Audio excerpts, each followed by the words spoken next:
Wabarakatuh. Kita dari kelompok 2 yang beranggotakan saya Rizka, kemudian ada teman saya Titis dan Firni. Di sini kita akan membahas tentang kurikulum 2013 di Indonesia. Apa itu kurikulum? Kurikulum merupakan perangkat mata pelajaran dan program pendidikan yang diberikan oleh suatu lembaga penyelenggara pendidikan yang berisi rancangan pelajaran yang akan diberikan kepada peserta didik dalam satu periode jenjang pendidikan.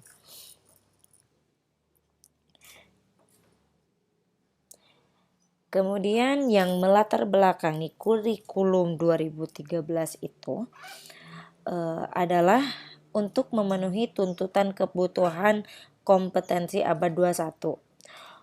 Undang-Undang Sisdiknas juga telah memberikan arahan dengan jelas bahwa pendidikan nasional harus berfungsi secara optimal sebagai wahana utama dalam pembangunan bangsa dan karakter, guna mencapainya tujuan dari pendidikan. Salah satunya melalui penerapan kurikulum berbasis kompetensi yang mengandung 3 aspek itu ya, yaitu sikap, pengetahuan, dan keterampilan, sehingga menghasilkan manusia yang seutuhnya. Kemudian apa itu kurikulum 2013? Dalam hal ini kurikulum 2013 yaitu kurikulum yang terintegrasi. Maksudnya adalah suatu model kurikulum yang dapat mengintegrasikan skill, tema, konsep, dan topik baik dalam bentuk within single disciplines, across several disciplines, and within and across lemurs.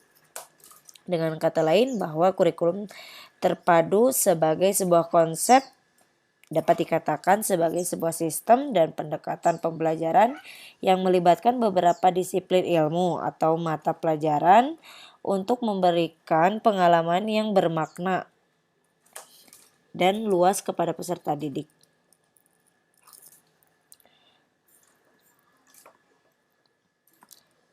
Kemudian tujuan kurikulum.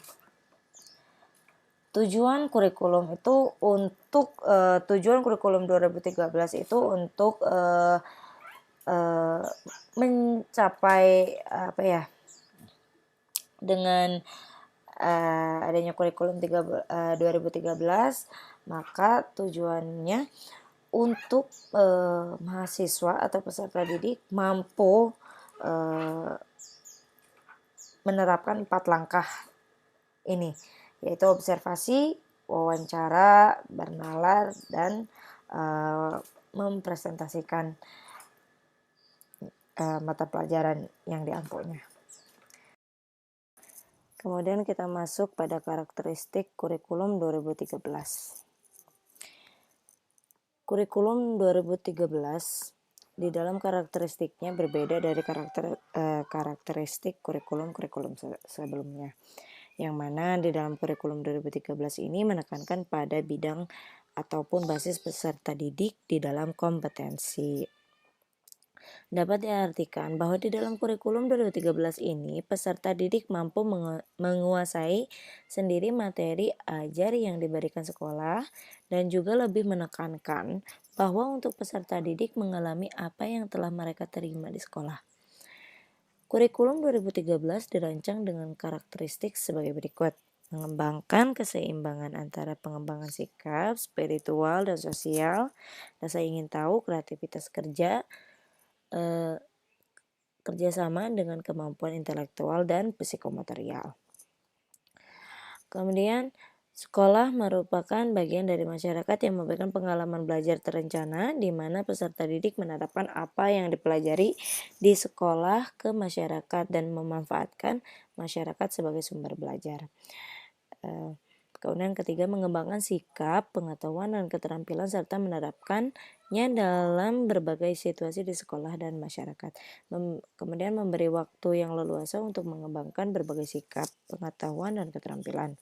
Yang kelima, kompetensi yang dinyatakan dalam bentuk kompetensi inti kelas yang dirinci lebih lanjut dalam kompetensi dasar mata pelajaran. Kemudian yang keenam, kompetensi inti kelas menjadi unsur pengorganisasi kompetensi dasar, di mana semua kompetensi dasar dan proses pembelajaran dikembangkan untuk mencapai kompetensi yang dinyatakan dalam kompetensi inti. Kemudian kompetensi dasar didasarkan pada prinsip akumulatif, saling memperkuat dan memperkaya antar mata pelajaran dan jenjang pendidikan. Jadi untuk karakteristik kurikulum 2013 ini untuk peserta didik mampu berbaur dalam kehidupan sosialnya langsung untuk menyangkutkan mata pelajaran dengan kehidupannya.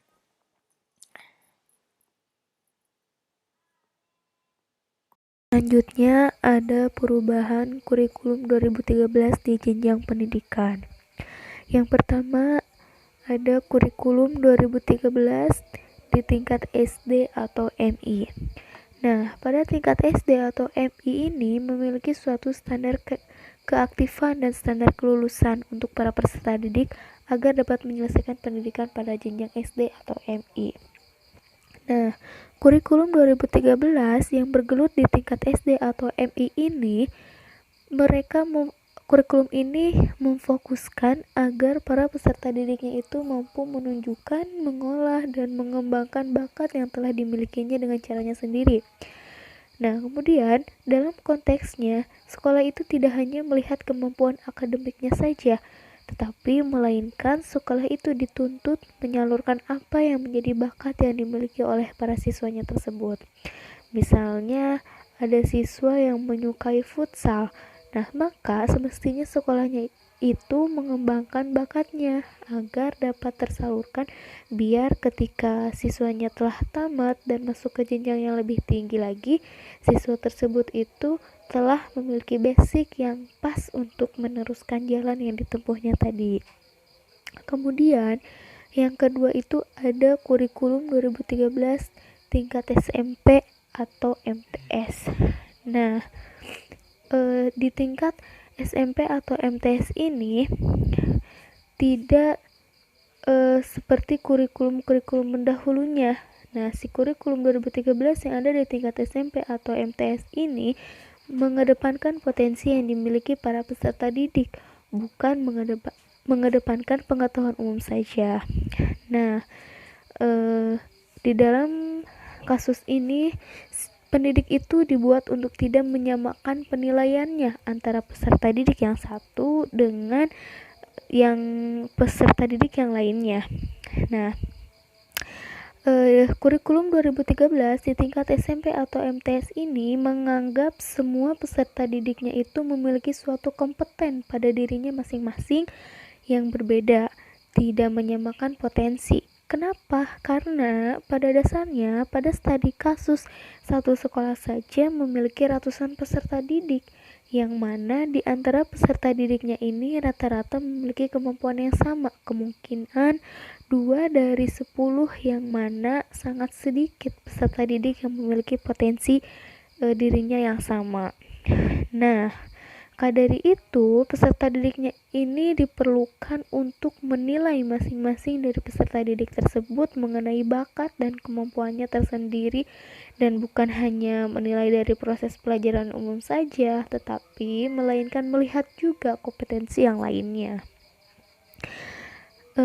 Kemudian kurikulum 2013 ini mereka itu mengedepankan pola pikir dari peserta didik itu agar para peserta didiknya itu dapat membayangkan seperti apa itu, dan juga kebebasan berpendapat itu telah dimiliki pada saat kurikulum 2013 ini, agar kiranya para peserta didik itu tidak serta-merta hanya menghafal dari ajaran para pendidik, tetapi peserta didik juga mampu mengembangkan apa sih yang telah mereka dapat dari pemberian para pendidik di entitas pendidikan. Nah, kemudian yang ketiga itu ada kurikulum 2013 tingkat SMA atau MA. Nah, pada tingkatan ini, para peserta didik itu akan menghadapi yang namanya dunia setelah sekolah. Nah, yang mana apakah peserta didik tersebut itu akan melanjutkan pembelajarannya ataukah peserta didik tersebut itu akan menjerumus ke dalam dunia kerja. Nah, pada kurikulum 2013 ini mempersiapkan kedua poin tersebut, yang mana kurikulum ini memberi kuasa kepada sekolah agar memberikan wejangan pendidikan yang dianggap dapat mengasah pola pikir dari peserta didik tadi. Nah, di sini para peserta didik itu diajar dengan metode diskusi, walaupun ya masih ada penjelasan juga. Nah, si peserta didik ini diajarkan tentang berwirausaha agar kedepannya itu dapat menghasilkan uang sendiri dan mereka itu tidak bergantung kepada orang tua. Kemudian selanjutnya ada perubahan kurikulum 2006 ke kurikulum 2013. Nah, yang pertama itu ada standar kelulusan, yang kedua ada standar isi, dan yang ketiga itu ada standar proses. Nah, yang pertama kita bahas dulu tentang standar kelulusan. Nah, pada standar kelulusan atau yang biasa disingkat dengan SKL, ini artinya adanya peningkatan dan keseimbangan soft skill dan hard skill dengan mengasah 3 aspek, yaitu ada sikap, ada pengetahuan, ada keterampilan juga. Nah, yang kemudian yang kedua itu ada standar isi. Nah, standar isi ini pada perubahannya itu pada KTSP 2006 kompetensinya itu diturunkan dari mata pelajaran. Nah, pada kurikulum 2013 mata pelajarannya diturunkan dari kompetensi. Nah, sedangkan pendekatannya itu sama-sama dilakukan melalui pendekatan mata pelajaran. Kemudian yang ketiga itu ada standar proses. Nah, pada standar proses yang semulanya itu terfokus pada eksplorasi, pada elaborasi dan konfirmasi. Nah, pada kurikulum 2013 ini dilengkapi dengan pendekatan saintifik seperti mengamati, menanya, mengeksplorasi, mengasosiasi, dan mengkomunikasi. Ada karakteristik kurikulum 2013 pada matematika. Nah, yang pertama ada pada proses pembelajarannya itu mulai dari masalah konkret, kemudian semi konkret, dan yang akhirnya itu abstraksi permasalahan. Jadi dimulai dari masalah yang konkret dulu, kemudian setelah masalah konkret ke semi konkret. Nah, dan diakhiri dengan abstraksi permasalahan. Kemudian yang kedua itu rumusnya diturunkan oleh siswa dan permasalahannya yang diajukan itu harus dapat dikerjakan oleh siswa hanya dengan rumus-rumus dan pengertian dasar. Tidak hanya bisa menggunakan, tetapi juga memahami asal-usulnya. Jadi, siswa itu disarankan untuk membuat sebuah rumus agar mereka itu bisa menggunakannya. Tidak hanya mereka paham, tetapi mereka juga harus tahu asal-usulnya itu dari mana rumus tersebut. Kemudian yang ketiga ada perimbangan antara matematika dengan angka dan tanpa angka, yaitu ada gambar, grafik, pola, dan sebagainya. Kemudian selanjutnya matematika itu dirancang supaya siswa itu berpikir kritis untuk menyelesaikan permasalahan yang diajukan. Jadi pada poin ini siswa diharuskan untuk berpikir kritis agar mereka itu bisa menyelesaikan sebuah permasalahan atau sebuah soal yang diajukan oleh guru.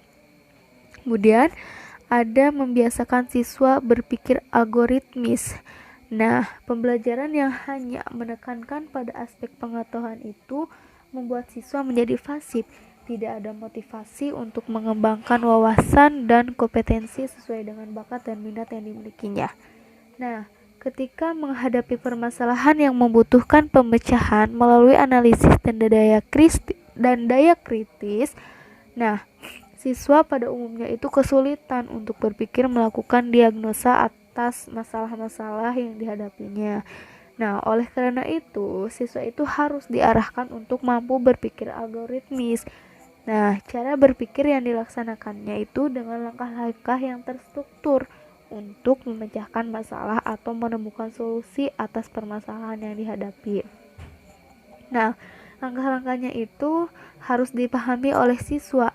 Nah, si siswanya itu yang tidak mampu berpikir secara terstruktur itu hanya akan menjadi robot tetapi tidak memiliki daya kritis. Kemudian yang terakhir itu mengenalkan konsep pendekatan dan perkiraan. Ada metode pembelajaran dalam kurikulum 2013. Nah, yang pertama itu ada metode ceramah. Nah, dalam metode ceramah ini, penyampaian materinya itu dari guru kepada siswa melalui bahasa lisan, baik itu verbal maupun non-verbal. Yang kedua, itu ada metode latihan. Nah, penyampaiannya itu, materinya itu melalui upaya penanaman kebiasaan-kebiasaan tertentu. Nah, sehingga diharapkan si siswa itu dapat menyerap materi secara optimal. Selanjutnya, ada metode tanya-jawab. Nah, penyajian materi pelajaran itu melalui bentuk pertanyaan yang harus dijawab oleh anak didik. Bertujuan untuk apa sih? Nah, untuk memotivasi anak mengajukan pertanyaan selama proses pembelajaran atau guru itu mengajukan pertanyaan dan anak didiknya menjawab. Kemudian selanjutnya ada metode karya wisata. Nah, metode ini penyampaian materinya itu dengan cara membawa langsung anak didiknya itu ke objek di luar kelas atau di lingkungan kehidupan nyata agar siswanya itu dapat mengamati atau mengalami secara langsung. Kemudian selanjutnya itu ada metode demonstrasi. Nah, metode ini pembelajarannya itu dengan cara memperlihatkan suatu proses atau suatu benda yang berkaitan dengan bahan pembelajaran. Kemudian selanjutnya ada metode sosiodrama. Nah, metode ini pembelajarannya itu memberikan kesempatan kepada anak didik untuk melakukan kegiatan memainkan peran tertentu yang terdapat dalam kehidupan sosial. Kemudian ada metode bermain peran. Nah, pembelajarannya itu melalui pengembangan imajinasi dan penghayalan anak didik dengan cara anak didiknya itu memerankan suatu tokoh, baik itu tokoh hidup maupun tokoh mati. Nah, metode ini mengembangkan penghayatan, tanggung jawab, dan terampil dalam memaknai materi yang dipelajari. Kemudian, ada metode diskusi. Nah, metode ini pembelajarannya itu melalui pemberian masalah kepada anak didik. Nah, anak didiknya atau siswanya itu diminta untuk memecahkan masalah secara kelompok. Kemudian yang terakhir itu ada metode pemberian tugas dan resitasi. Nah, metode ini merupakan metode pembelajaran melalui pemberian tugas kepada siswa atau anak didik. Nah, resitasinya itu merupakan metode pembelajaran berupa tugas pada siswa untuk apa? Untuk melaporkan pelaksanaan tugasnya yang telah diberikan oleh guru. Selanjutnya ada perlunya perubahan dan pengembangan kurikulum 2013. Nah, dalam suatu sistem pendidikan, kurikulum itu sifatnya dinamis, serta selalu harus dilakukan perubahan dan pengembangan agar dapat mengikuti perkembangan dan tuntutan zaman. Nah, meskipun demikian, perubahan dan pengembangannya itu harus dilakukan secara sistematis dan terarah, tidak asal berubah ya. Nah, perubahan dan pengembangan kurikulum tersebut itu harus memiliki visi dan arah yang jelas. Mau dibawa kemana sistem pendidikan nasional dengan kurikulum tersebut. Nah, sehubungan dengan itu, sejak wacana perubahan dan pengembangan kurikulum 2013 digulirkan, telah muncul berbagai tanggapan dari berbagai kalangan baik yang pro maupun kontra.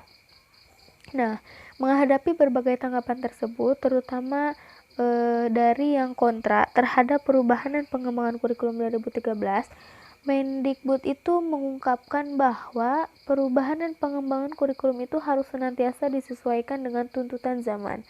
Nah, apa aja sih alasan yang harus yang ada pada perubahan dan pengembangan kurikulum 2013? Nah, yang pertama itu ada faktor internal. Nah, dalam faktor internal ini, tuntutan tercapainya itu ada 8 standar nasional pendidikan. Apa saja sih 8 standar nasional pendidikannya itu? Yaitu standar isi, standar proses, SKL, standar pendidik dan tenaga pendidikan, standar SAPA, standar pengelolaan, standar biaya, dan standar penilaian. Nah, kemudian pada faktor internal ini, pertumbuhan jumlah penduduk usia produktifnya itu dari usia 15 sampai 65 tahun. Nah, lebih banyak kan dibanding usia tidak produktif. Nah, usia tidak produktif itu dari 0 sampai 14 dan 65 ke atas. Nah, usia produktif ini akan mencapai puncaknya pada tahun 2020 sampai 2035. Nah, oleh karena itu perlu dipersiapkanlah agar memiliki kompetensi dan tidak menjadi beban hidup. Kemudian alasan yang kedua itu adanya faktor eksternal. Nah, di dalam faktor eksternal ini sekarang pesatnya perkembangan IT yang terus-menerus meningkat. Kemudian ekonominya itu berbasis pengetahuan, kebangkitan industrinya itu kreatif, dan budaya pergeseran kekuatan ekonomi dunia, ada pengaruh dan imbas teknosains. Nah, peran serta anak Indonesia dalam Teams dan lain sebagainya ya. Kemudian alasan yang ketiga itu ada penyempurnaan pola pikir, dan alasan selanjutnya itu ada penguatan tata kelola kurikulum. Nah, pada penguatan tata kelola kurikulum ini, tata kerja guru yang selama ini masih bersifat individual itu diubah menjadi tata kerja yang bersifat kolaboratif. Kemudian penguatan manajemennya itu selama ini kan masih bersifat individual. Nah, diubahlah menjadi tata kerja yang bersifat penguatan manajemennya sekolah ini kan melalui penguatan kemampuan manajemen kepala sekolah. Nah, sebagai apa? Sebagai pemimpin kependidikan. Kemudian dalam penguatan tata kelola kurikulum ini, penguatan sarana dan prasarannya itu untuk kepentingan manajemen dan proses pembelajaran. Kemudian alasan yang terakhir itu ada penguatan materi pembelajaran. Nah, penguatan materinya itu dilakukan dengan cara pendalaman dan perluasan materinya itu yang relevan bagi peserta didik. Perkembangan kurikulum 2013 pada matematika. Nah, pengembangan kurikulum 2013 ini bersifat sistematik, fleksibel, dan kontekstual. Nah, oleh karena itu, kurikulum 2013 sendiri sudah mengalami beberapa kali revisi ya. Ada revisi 2016, revisi pada tahun 2018, dan juga sekarang revisi yang terbaru. Yang kita gunakan adalah kurikulum 2013 revisi terbaru.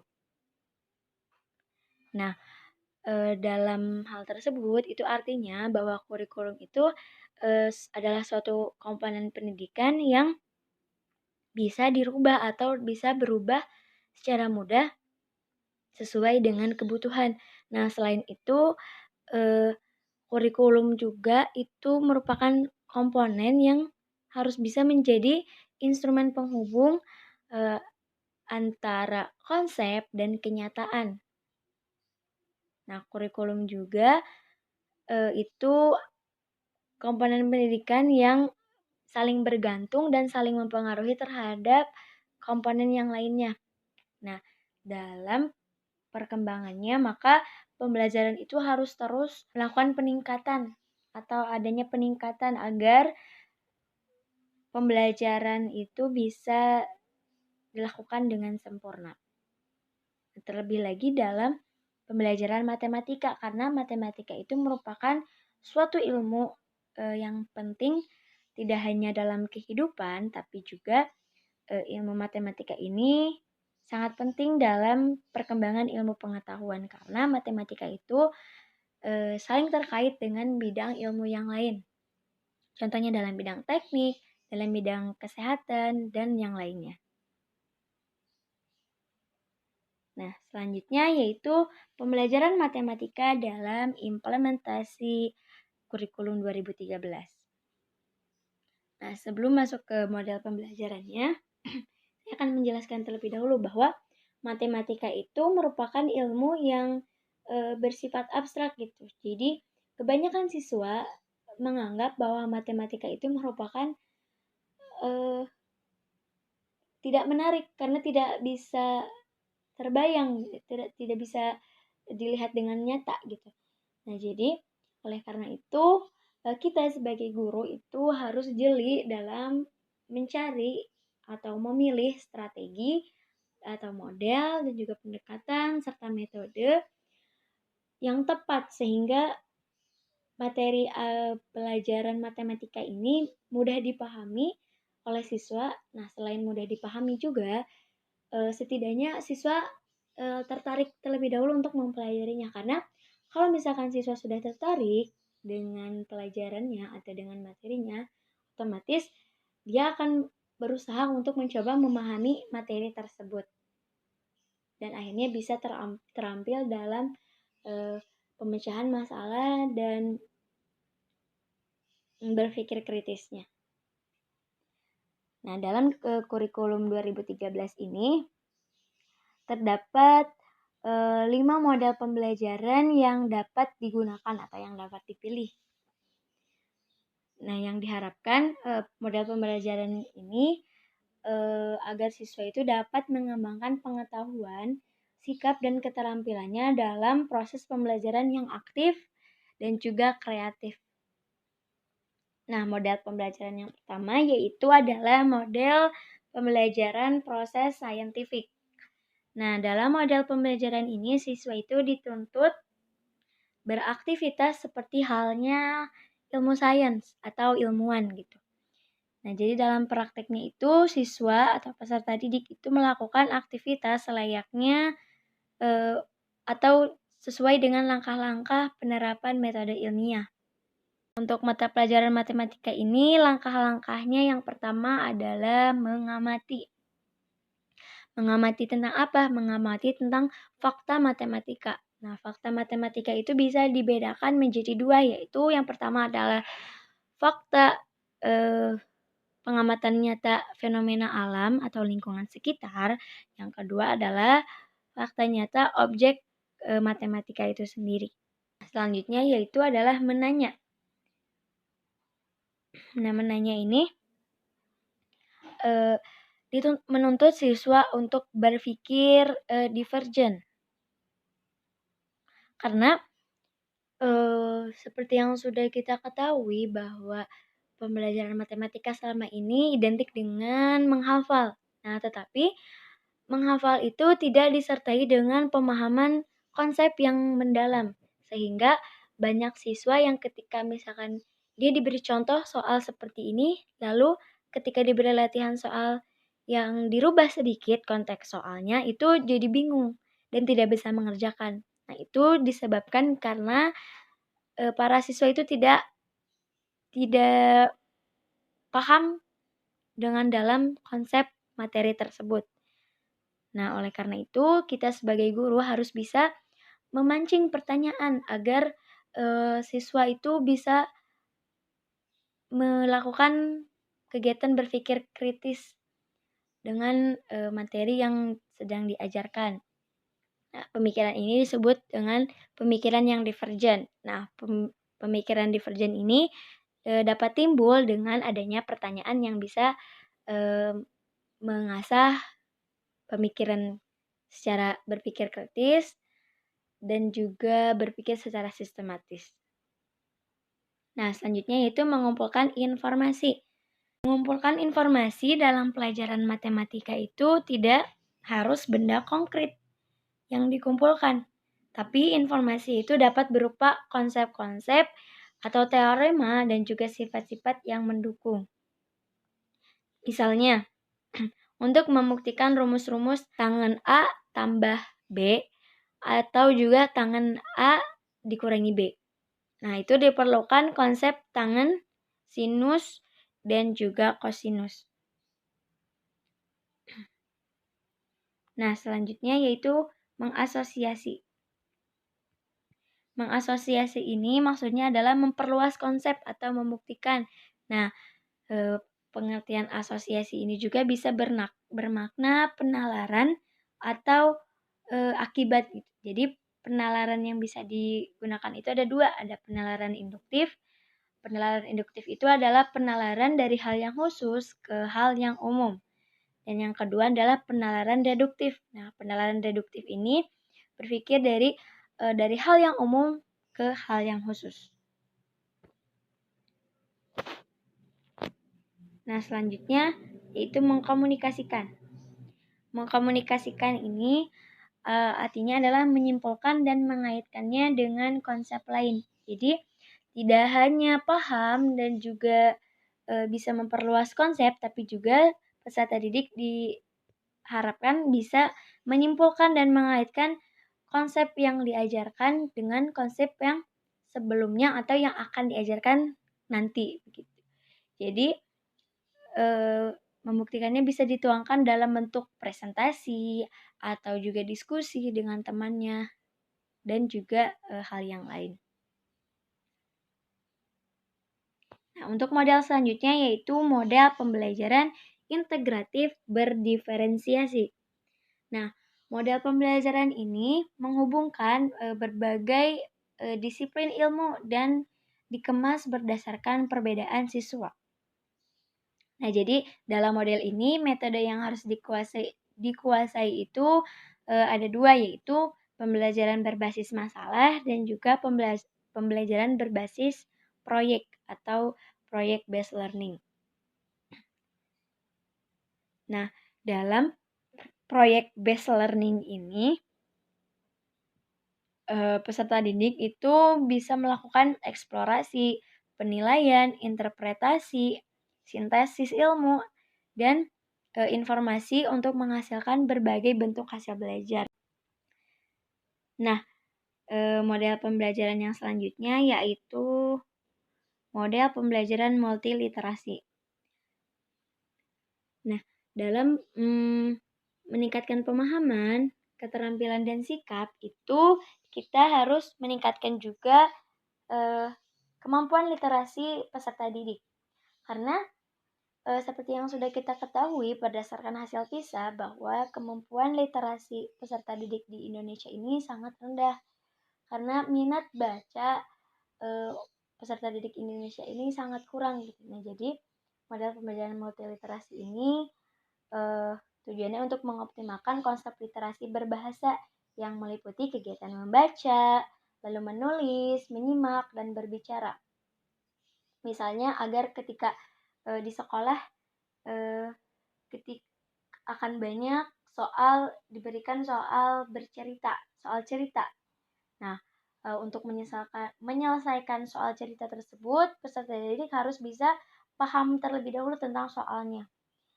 Apa yang diketahui dari soal tersebut, lalu apa yang ditanyakan, lalu juga agar bisa menyusun kalimat matematika dan menyelesaikan persoalan matematika sesuai dengan soal cerita yang sudah diberikan. Nah, model selanjutnya yaitu model pembelajaran multisensori.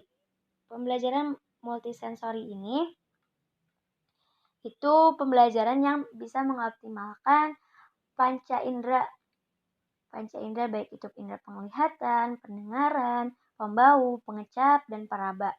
Nah, dalam pembelajaran matematika ini tidak semua pembelajaran bisa diperagakan dengan benda konkret. Nah, jadi penggunaan kelima indera ini tidak harus digunakan secara bersama-sama, tetapi digunakan secara beriringan gitu. Nah, selanjutnya yaitu model pembelajaran kooperatif. Yang terakhir model pembelajaran kooperatif. Nah, model pembelajaran kooperatif ini siswa ketika belajar itu ditekankan untuk bisa bekerja sama, baik itu bekerja sama dengan guru atau bekerja sama dengan siswa yang lainnya. Jadi dalam model pembelajaran kooperatif ini biasanya siswa dibentuk suatu kelompok agar bisa berkomunikasi, bisa berdiskusi, ya. Nah, dalam model pembelajaran kooperatif ini bisa juga menjadi wadah bagi model-model pembelajaran yang lainnya. Nah, pendekatan dalam konsep pembelajaran itu adalah dipandang sebagai a way of beginning something. Jadi, penentuan model pembelajaran dan metode pembelajaran yang kita pilih itu adalah awal atau jalan awal agar siswa-siswi bisa mengerti dan paham dengan materi yang diajarkan.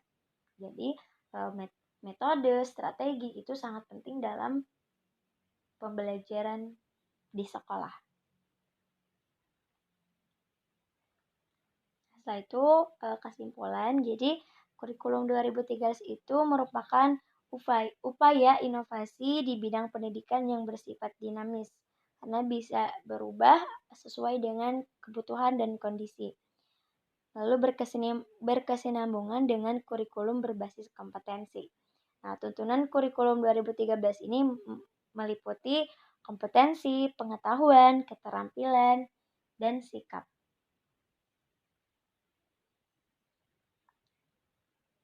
Nah, kurikulum 2013 ini dirancang oleh Menteri Pendidikan dengan tujuan untuk mempersiapkan penerus bangsa Indonesia supaya memiliki kemampuan hidup sebagai pribadi atau person dan warga negara yang beriman, produktif, tidak hanya produktif tapi juga kreatif, inovatif, dan afektif, serta bisa berkontribusi pada kehidupan bermasyarakat, berbangsa, dan bernegara dalam peradaban dunia.